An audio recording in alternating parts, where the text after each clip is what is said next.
कोई राजनेता, जैसे आपने देखा होगा मायावती जी ने चुनाव ही नहीं लड़ा।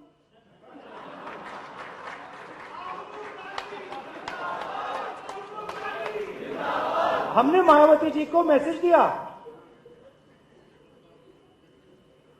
अलायंस करिए,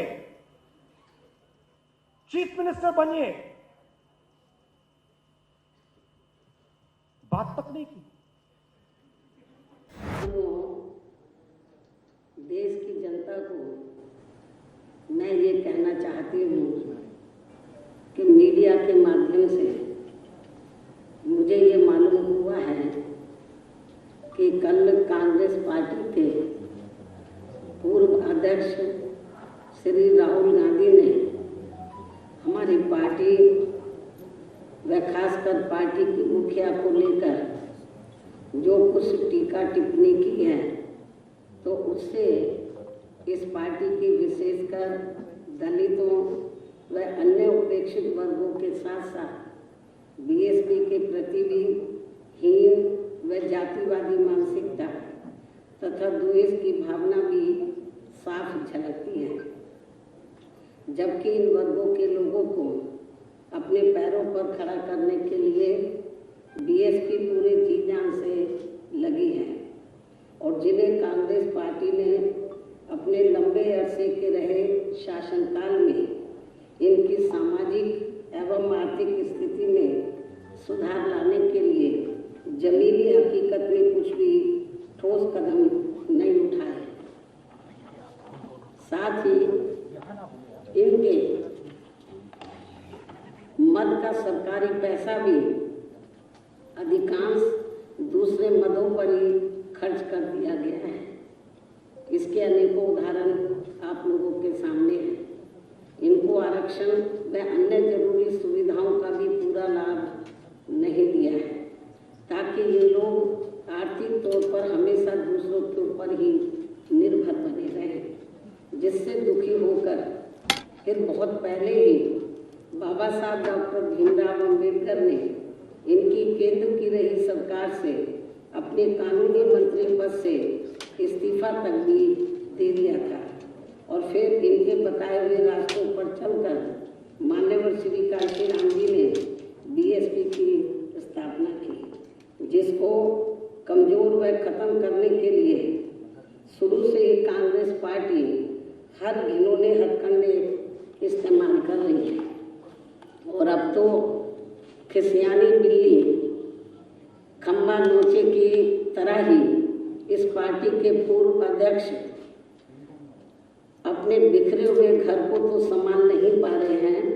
बल्कि हमारी पार्टी बीएसपी की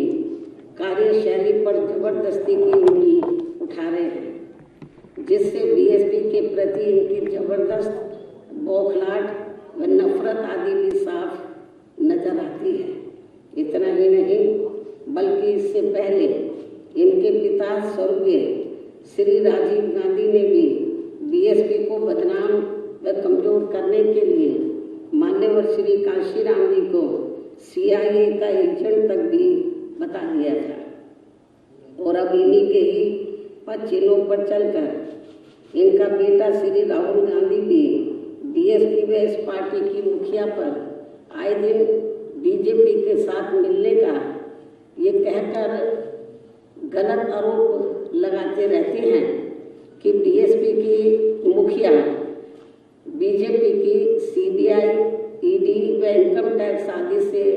डरती है, इसलिए वह बीजेपी के खिलाफ काफी नरम रुख रखती है, जिसमें रत्ती भर भी सच्चाई नहीं है। जबकि इनको ये मालूम होना चाहिए कि इन सब से जुड़े मामले हमने केंद्र में रही किसी भी पार्टी की सरकार की मदद से नहीं, बल्कि सभी सरकारों के खिलाफ जाकर माननीय सुप्रीम कोर्ट में जीते हैं। इसके साथ ही कांग्रेस के पूर्व अध्यक्ष श्री राहुल गांधी का कल सार्वजनिक तौर पर ये कहना कि कांग्रेस द्वारा यूपी विधानसभा चुनाव में बीएसपी के साथ गठबंधन करने व मुझे सीएम बनाने के ऑफर पर मैंने ना कोई जवाब दिया तथा इस बारे में उन्होंने बात तक भी नहीं की है। ऐसा उनका कहना है। ये बात पूर्णतः गलत है, तथ्यहीन है, अर्थात इसमें रत्ती भर भी कोई सच्चाई नहीं है। जबकि यूपी विधानसभा चुनाव के घातक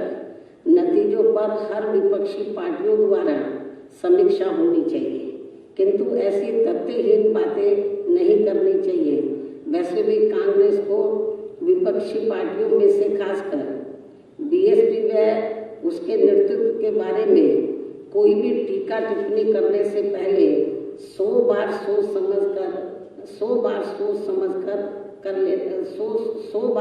समझ कर लेना चाहिए। कोई भी टीका टिप्पणी करने से पहले कि बीजेपी से लोहा लेने के मामले में उसका अब तक अपना रिकॉर्ड क्या रहा है कांग्रेस पार्टी का। साथ ही बीएसपी व उसके नेतृत्व के साथ कदम कदम पर